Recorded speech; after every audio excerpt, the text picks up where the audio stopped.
వెంకటేశ్వర గారు Janasena party senior నాయకులు గుంటూరు జిల్లా అధ్యక్షులు గాదే గారు గుడ్ ఈవినింగ్ అండి. Good evening. సో ఇక మీరు జగన్ గారిని ముఖ్యమంత్రి సహాయ నిధికి డబ్బులు ఇవ్వండి అని చెప్పేసి ఎవరు అడిగే పరిస్థితి అయితే లేదు, అడిగేటువంటి పరిస్థితి కూడా అక్కడ కల్పించట్లేదు. ఎందుకంటే దాదాపు 1 కోటి రూపాయలు ఇచ్చారు ఆల్రెడీ, ఇంకొక 10 లక్షలు కూడా నిన్న ఇచ్చారు అని చెప్పేసి బొత్స గారు ఇందాక మధ్యాహ్నం ప్రెస్ మీట్ పెట్టి చెప్పారు. దాంతో చాలా చేశారు. మళ్ళీ రేపు ఒక 50,000 కుటుంబాలకి నిత్యావసర సరుకులు, అంటే దాదాపు ఒక్కొక్కరికి 1000 రూపాయలు వేసుకున్నా కూడా దాదాపు 5 కోట్లు అవుతుంది నిత్యావసర సరుకులు. మరి 1 కోటి రూపాయలు 1,20,00,000 ఎలా చేస్తారు అనేది కొద్దిగా కన్ఫ్యూజన్గా ఉంది. అది మళ్ళీ నేను చిన్నప్పటి గారిని అడుగుతాను. సో మీరేమంటారు? దాదాపు 1,20,00,000 ఆయన ఇచ్చారంట.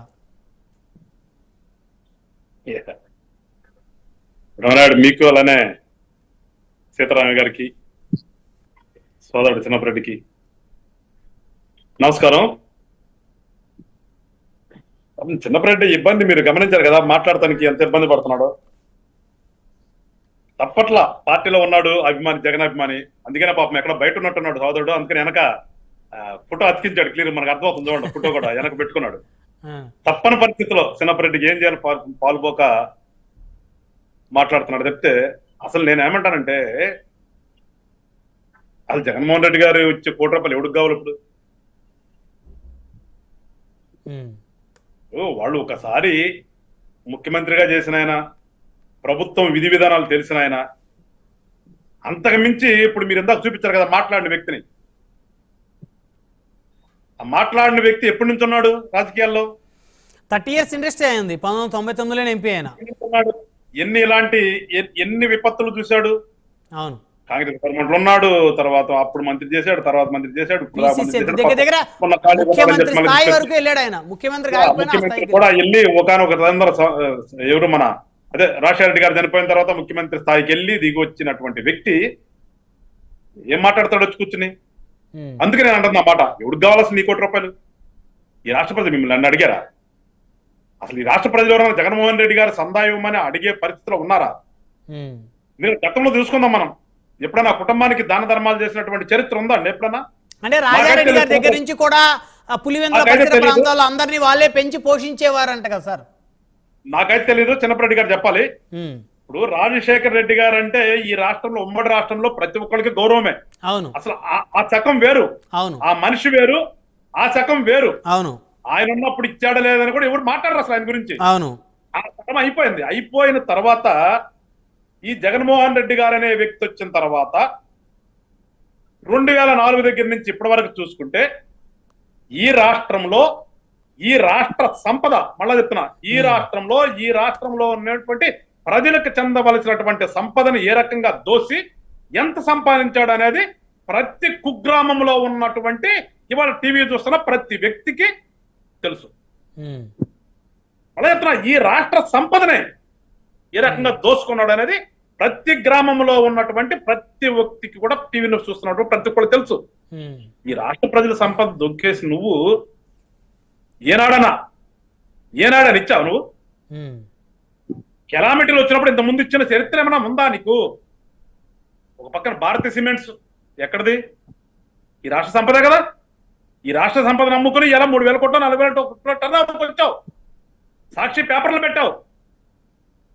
సాక్షి పేపర్లు పెట్టి ఆఖరికి వాలంటీర్ కూడా 2 రూపాయలు చొప్పున, 200 చొప్పున నా పేపరే కొనాలని చెప్పేసి ప్రతి వాలంటీర్కి, ఇందాక నాకు పాపం చిన్నప్పరెడ్డి గారు వాలంటీర్ అన్నాడు, ఆ వాలంటీర్లందరికీ గవర్నమెంట్ డబ్బులు 200 ఇచ్చి ఆ 200తో పేపర్ కొనిచ్చినటువంటి ఘనత నీది.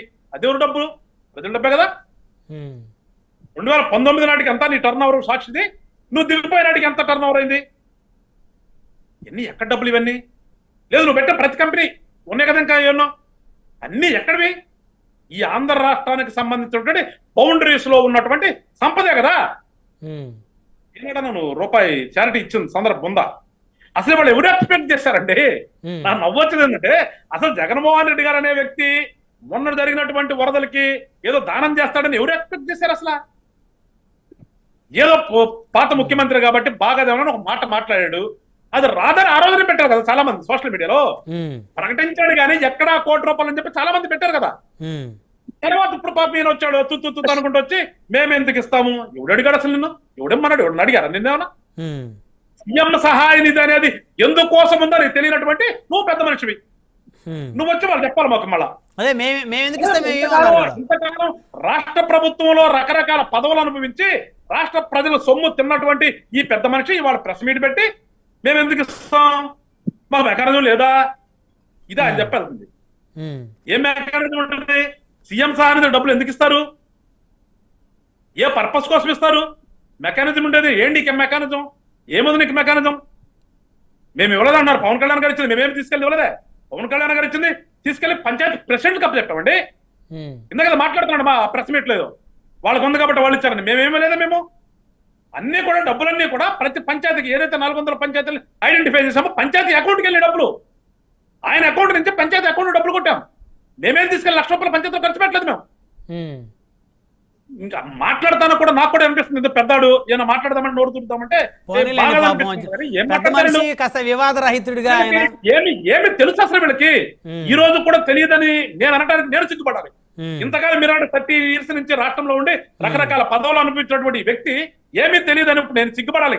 అంటే ఈయన మంత్రిగా ఉన్నప్పుడు ఏమి ఎలగట్టాడు అనేది ఎంతసేపు మేము మనకి సాయంత్రానికి ఎన్ని కోట్లు వచ్చినాయో లెక్కలే కదా వెళ్ళేసుకుంది, లెక్కలయ్యా కదా.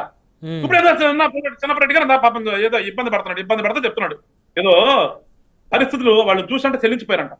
ఏమంటే వరదలు వచ్చినప్పుడు ఇంతకుముందు ఎట్లా చేశారు మీరు? మీకు సంబంధం లేకుండా మీరు మహానాయకుడనే రాజశేఖర రెడ్డి గారు ముఖ్యమంత్రి చేసినప్పటి నుంచి వచ్చినటువంటి వరద పరిస్థితుల్లో ఎట్లా జరిగినాయి? సహాయ చర్యలు ఏ రకంగా జరిగినాయి? ఎవరైనా వెళ్ళిపోయి ఇంట్లో కూర్చొని ఇంట్లో ఇస్తారా ఎప్పుడన్నా? జరిగే పనే అసలు అక్కడ? అసలు నిన్న జరిగిన విజయవాడలో ఏదైనా వెళ్ళి ఇవ్వడానికి ఉన్న పరిస్థితి ఉందా? పరిస్థితి లేకే కదా హెలికాప్టర్ నుంచి కానీ డ్రోన్ల ద్వారా ఇచ్చింది. కారణం అది కదా. అది తెలుసుకోకుండా అంటే అవమానపరచారు. ఏం మాట్లాడుతావు చిన్నప్పటి? నువ్వు కూడా మనసు చంపుకొని మాట్లాడద్దు. నేను అనేది మనసు చంపుకొని మాట్లాడద్దు, మాట్లాడాలి కదా అని మాట్లాడద్దు. మనం జరిగిన పరిస్థితి నీకు తెలుసు, మన జిల్లా వాడు నువ్వు కూడా. మన జిల్లాలో లంకలు ఏ రకంగా ఉంటుందని తెలుసు. ఏం ఒక్కళ్ళు కనిపించారా మీరు ఎక్కడన్నా? అక్కడ ఒక్కళ్ళంటే ఒక్కళ్ళు మీ నాయకులు. మన జిల్లానే, పక్కన జిల్లా సంగతి తర్వాత మాట్లాడదాం. మన జిల్లాలో లంకల గ్రామాల్లో ఏ రకం కొట్టుబని ఒక్కళ్ళంటే ఒక్కళ్ళు మీ పార్టీ నుంచి అక్కడ కనిపించిన వ్యక్తున్నారు చెప్పండి మీరు. లేదు విజయవాడలో ఇప్పుడు చెప్తున్నారు మా అవినాష్, మా వెల్లంపల్లి, మా విష్ణు అని చెప్తున్నావు. ఏమైపోయారు ఇప్పుడు దాకా? అవినాష్ గారు బయటకు వచ్చింది పాపం వెళ్ళటం కుదరలేదు కాబట్టి వెళితే పాస్పోర్ట్ తీసుకుని ఏ లండన్ కో ఎక్కడికో చెక్కేద్దామని అక్కడ తిరిగి కుదరలేదు కాబట్టి వచ్చారు వీళ్ళంతా. ఇవాళ సుప్రీంకోర్టు 4 రోజులు టైం ఇచ్చింది కాబట్టి ఇవాళ కనిపిస్తారు వీళ్ళంతా. ఇప్పుడు వచ్చి పంచుతారని చెప్తావు నువ్వు. అరే రాజకీయ పార్టీలో మనం ఉన్నప్పుడు రాజకీయాలు అంటే ప్రజాసేవ చేయడానికి వచ్చాం. ప్రజాసేవ చేద్దాం అన్నప్పుడు ఏ రకంగా చేయాలి ఏంటి అనేది ఒక పద్ధతి ప్రకారం మాట్లాడినప్పటికైనా ఇంకా వదిలేసేసి ఏదేదో మాట్లాడితే జనం హర్షిస్తారనుకుంటే ఎట్లా హర్షిస్తారు? చిన్నప్పటి నవ్వుతారు. సిగ్గుచాటు చెప్పడం కూడా మనం అది కావాల్సింది. వాళ్ళ మనం చేస్తే చేద్దాం, లేదు వదిలేసేయండి. మీరు మళ్ళీ చెప్తున్నా, మీ ₹1,00,00,000 మేము అడగలేదు కుటుంబ ప్రభుత్వం, మాకేం మీ ₹1,00,00,000 అవసరం లేదు. మళ్ళీ చెప్తున్నా, రేపు మీరు ఏదో పంచుతామని చెప్తారా? ఆ పంచా కూడా మీరేం పంచవసరం. ఆల్రెడీ వాళ్ళు స్టేబుల్ అయ్యారు. అన్ని కుటుంబాలు కూడా స్టేబుల్ అయినవి. ఎవరు బతుకోళ్ళు బతుకుతారు, ఎవరి ఇంట్లో అన్నం వండుకుంటున్నారు వాళ్ళ. అన్ని రకాలుగా వాళ్ళకి తీసుకెళ్లి సదుపాయాలు కల్పించినాయి. ఆ రోజున రోడ్డు పక్కన పడ్డాయి అంటే విపరీతం అండి. మీకులా కాదు కదా. జనం చెల్లించిపోయారు. జనం చెల్లించిపోయి అవసరానికి మించి వచ్చినాయి అక్కడ పాకెట్లు. అవసరానికి మించి అండి. ఎక్కడికక్కడి నుంచో పార్సిల్ జరిగితే వేడి పార్సిల్ చేసి వచ్చినందువల్ల అక్కడ ఏమైనా అక్కడికి వచ్చిన తర్వాత ఆ లేట్ అయితే కొన్ని చెడిపోయినాయి. వేడిది పాప కవర్ వేస్తారు. వేడిది కవర్ వేసినప్పుడు ఆటోమేటిక్ మనకే తెలుసు ఫుడ్ కొంత దెబ్బతిన్నాయి. ఆ దెబ్బతిన్న వాటిని వాళ్ళకి పంచలేక పక్కన పడసలు తప్పితే అది కూడా ఎక్సెస్ అండి. విపరీతంగా మీకులాగా బండరాయలు కాదు చిన్నప్పటి జనం మీకులాగా బండరాయలు కాదు జనం గుండె. జనం కోసం బతికోవాలి. మీరేంటంటే ఎంతసేపు ఉన్నా మీరు పార్టీ ఏంది, మనం ఎంత దోసుకున్నాం, ఎంత తీసుకున్నాం, సాయంత్రం ఎంత వచ్చిందో లెక్కలేసుకున్న నాయకులు మీరు. కానీ ప్రజలు ఏంటంటే పాపం చెల్లించిపోయి రకరకాలుగా సహాయం చేద్దామని తీసుకొచ్చి ఎక్సెస్ అయిపోయి ఆ పాడైపోయిందని పడేసేలా చెప్తే ఎక్కడ అవమానకరంగా మనుషులు అండి. మనుషులు ఒక హృదయంతో చెల్లించిన హృదయంతో మనుషులకు సహాయం చేద్దామని వచ్చారు. సహాయం చేద్దామని వచ్చి నిండు మనసు అంటామే. నిండు మనసుతో వచ్చిన వ్యక్తి ఖచ్చితంగా సహాయం చేసి వెళ్తాడు. మీకులాగా ఫోటోల కోసం కాదు. ఫోటోల కోసం వచ్చినట్టయితే ఒక ఫోటో దిగి కడవ పక్కన పడేసి వెళ్తాడు. అంటే ఇక్కడ ఒకటండి గాదే గారు, ఇక్కడ ఒకటి వారు ఏమంటున్నారంటే మేము అందరిలాగా సేవా కార్యక్రమాలు చేసి మా పార్టీ ఎవరో కూడా ఫోటోలు వీడియోలు తీసుకొని పబ్లిసిటీ చేసుకోరు. కుడి చేత్తో చేసిన సహాయం ఏదైతే ఉందో ఎడం చేయి కూడా తెలియకుండా మేము సహాయం చేస్తాం అని అంటున్నారు. అదే ఆ మాట మాట్లాడతాను కూడా నవ్వుతో మాట్లాడారు. ఒకసారి వెనక్కి రివైండ్ చేసుకోండి. ఆ మాటకు వచ్చేటప్పుడు కూడా చిన్నప్పటి నవ్వు వస్తుంది ఆయనకే.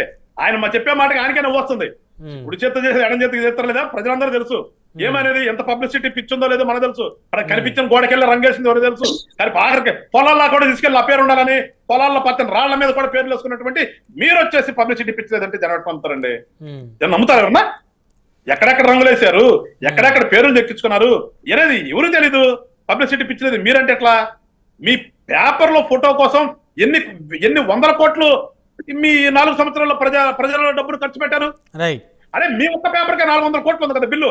మీరు వేసుకున్న యాడులకి నిలువెత్తు ఫోటో మీ పేపర్ లో వేసుకున్నటువంటి మీ ఫోటోలకే 400 కోట్లు బిల్లు ఉంది. మరి పబ్లిసిటీ పిచ్చలేదనే చిన్నపరెడ్డి గారు పాపం ఎట్లా చెప్తాడు? మనసు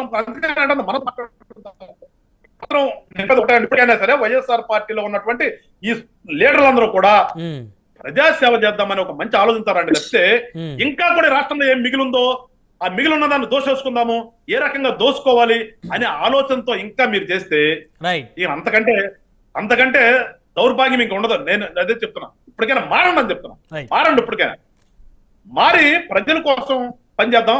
రాజకీయ పార్టీ ఒక రాజకీయ నాయకుడిగా మనం ప్రజలు హర్షించే విధంగా ఉందామని చెప్పేసి ఆ పని మీరు తెలుసుకోండి ఇకనైనా అని చెప్పి మిమ్మల్ని అయితే కోరుతున్నాను. చిన్నపరెడ్డి గారు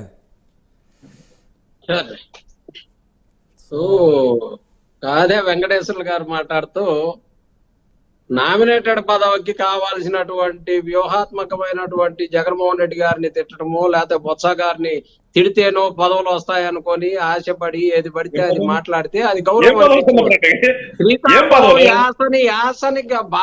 యాసని వంక పెడుతూ మాట్లాడుతూ ఇప్పుడు మంది ఒక యాస ఉంటది, శ్రీకాకుళం ఒక యాస ఉంటది, తెలంగాణ ఒక యాస.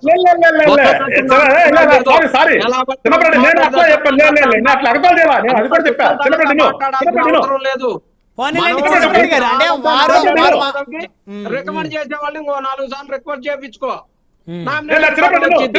అంతేకాదు జగన్మోహన్ రెడ్డి గారు అంటేనో శ్రీకాకుళం యాస అంటేనో